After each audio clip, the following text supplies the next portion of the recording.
everyone and welcome to my channel. First of all, I broke my tripod. I just broke it.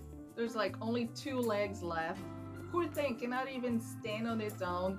So if you saw what I'm working with right now, you will call me an architect. Today I'm talking about 1899, which is a new series streaming out on Netflix from the creators of Dark.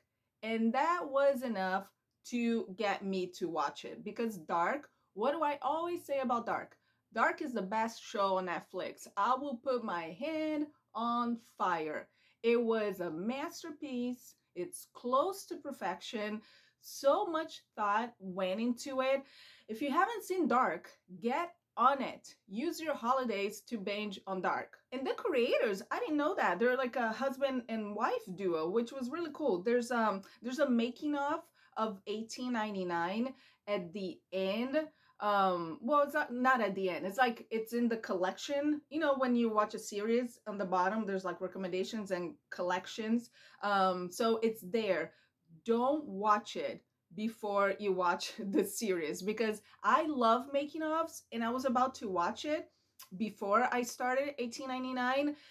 Thank goodness I didn't, because there are big spoilers there. So the synopsis of 1899 says, multinational immigrants on a steamship traveling from London to New York get caught up in a mysterious riddle after finding a second vessel adrift on the open sea. There are 8 episodes, each about 15 minutes each. And from like episode 2, I was like, okay, this is like Titanic meets Murder on the Orient Express, and then mixed with Lost, mixed with Babel, and then there's some Westworld in it. And the show deals a lot with philosophy, with Plato being mentioned at least twice throughout the series. And Maura, the main character, she says once, she said, reality doesn't exist unless one is there to experience it.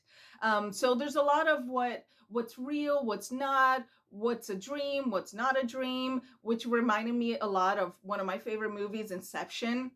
Also, one of my favorite poems, I think it's from a Chinese writer. He says that today I woke up a man who dreamed he was a butterfly. I don't know if I'm a man who dreamed I was a butterfly, or I'm a butterfly dreaming that I am a man.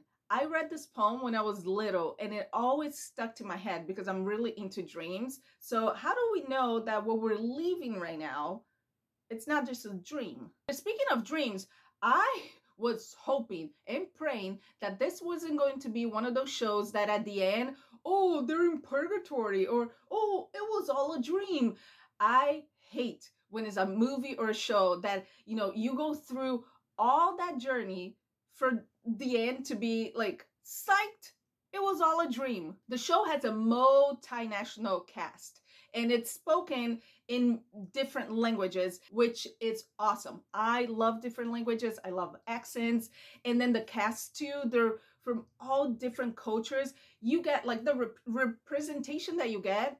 It's like Danish, German, Polish, Portuguese, Cantonese, Japanese. Oh, am I missing something? Well, you got English. And it's fun because when I was watching the intro, there was an actor called José Pimentão, and I'm like, José Pimentão? You gotta be from Brazil. With that name, yes, we got Brazilian representation. No, he was from Portugal, but he did speak Portuguese, so I was happy about that. Speaking of different languages, I know I mentioned the movie Babel, you know, with Brad Pitt, Cate Blanchett, Elle Fanning, itty bitty Elle Fanning, Gael Garcia Bernal. Great movie. But the story of the Tower of Babel is that the Babylonians, they were building this huge tower that would reach the heavens, but God wasn't happy with it.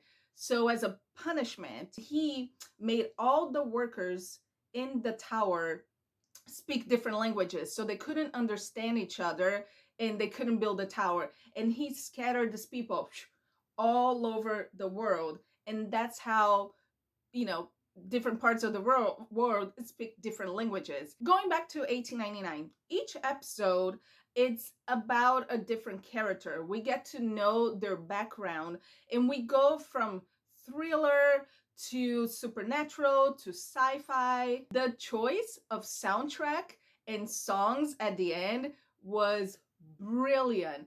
It fit each episode perfectly. It was like a chef's kiss at the end of each episode. So the first episode, we have White Rabbit by Jefferson Airplane. Episode 2, Deep Purple, Child in Time. Oh, when that song popped up, I was like, oh, I was jamming. Episode 3, The Killing Moon, one of my favorite songs, Echo and the Bunnymen. Episode 4, that was my favorite, Don't Feel the Raper. It was perfect. I found out about this song, little personal story, when Red Hot Chili Peppers, one of my favorite bands, I watched them in concert, and they performed that song. You know, it was a cover, but I was like, is that their song? Because I had all their CDs. I know each and every song of Red Hot Chili Peppers, found the original song, and I love it. At the end of this episode, what was episode 4, when that guitar started playing,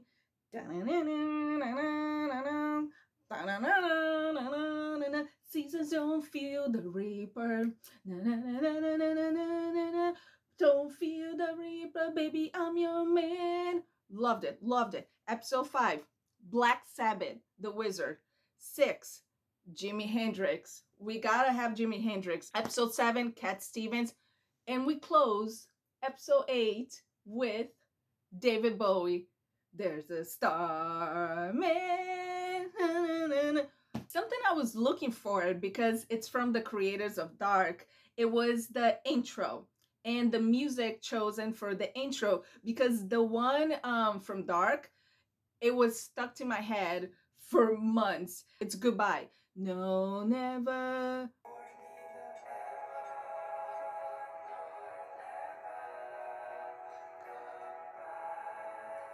Speaking of Dark, 1899, it's not as complex as Dark, and I thought there wasn't much of a lasting impact when Dark was finished. I mean, granted that we're only on season 1 of 1899. By the way, Netflix already picked up for 3 seasons, so we will have 3 seasons.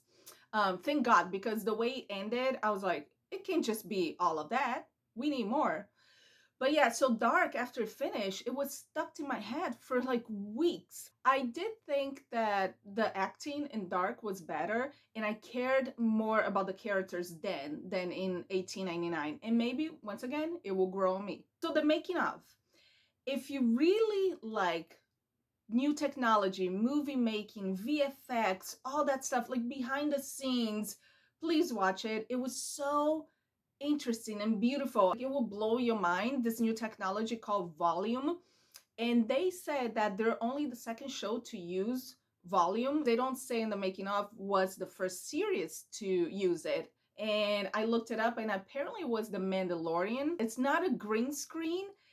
For the actors, like as an actor, I couldn't imagine, you know, you have to imagine a dinosaur and you're looking at this green screen, and you have to imagine different worlds and galaxies, and all you have is like tennis balls, you know, dangling in front of you, and you have to act it out. But this one, even the actor says, like, we felt like we were in the ship. It's a 360 machine that on the background, it looks like everything looks so real. If you're into mystery boxes, check out Primer. I'm not sure, I think it's on Amazon. It's sort of an older movie, but whoa, what a mind bender. After I watched it, I had to go on YouTube and look for one of those videos like, oh, explain to me what happened. If you made it this far, thank you so much. Please hit the like button, subscribe, but I'm gonna talk about 2 spoilers that I want to discuss. Really quick ones. Elliot, the little boy who's supposed to be Maura's and Daniel's son, I think either he's not real or he's already dead.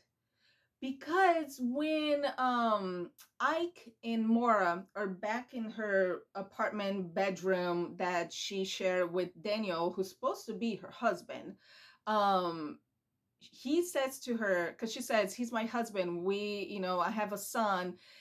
He says, how do you know he's telling you the truth? how do you know that was real? He could just be making that up and she doesn't remember. And I was like, Also, the fact that she said she doesn't remember having a child. She said, as a mother, I would remember having a kid. I would feel it. The experiment that she was doing on Elliot, her son, she wanted him to live more or live longer. I didn't catch why. Is he sick? I thought at some point it's like, oh, maybe the kid's got leukemia, cancer, or whatever, and he's sick and she wants him to live longer. But they didn't really explain that. Another thing that, I spoke about Babel, the different languages. As soon as I saw all the cast speaking different languages, and then in that episode that we see that her dad, Moira's dad, it's watching everyone on the security cameras, you see all the different TVs. I thought, I was like, I knew it. He did this on purpose. He picked every passenger for a reason so that they all spoke different languages and they wouldn't be able to help each other out or understand each other. Have you caught up with all the episodes? Are you excited? Please go watch Dark.